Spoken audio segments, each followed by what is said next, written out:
সর্বপ্রথম আপনারা একটা গুগল ক্রোমে আসবেন, তারপর রেশন কার্ড লিখে সার্চ করবেন। সার্চ করার পর প্রথম যে সাইটটি আসবে রেশন কার্ড বলে, ওটাতে ক্লিক করবেন।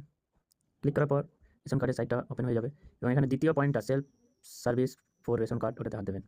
তারপর একটু উপর দিকে স্ক্রল করবেন, তো নিচের দিকে দেখবেন আপডেট মোবাইল, নতুন যে মোবাইল নাম্বারটা লিঙ্ক করবে সেটা ওখানে হাত দেবেন।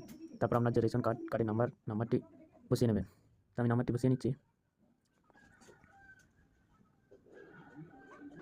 নাম্বারটি বসানোর পর সার্চ বাটনে ক্লিক করবেন, দিয়ে আই ডু রাইট চিহ্ন দিয়ে সেন্ড ওটিপিতে ক্লিক করবেন। ওটিপি নাম্বারটা আপনার যে মোবাইল নাম্বার, আধার কার্ডে মোবাইল নাম্বার লিঙ্ক আছে সেটাতে যাবে। ওটিপিটা বসিয়ে নেবেন।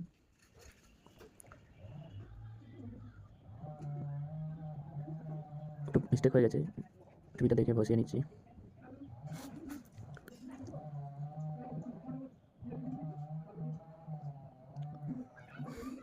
ওটিপি ভুলে গেছি বলে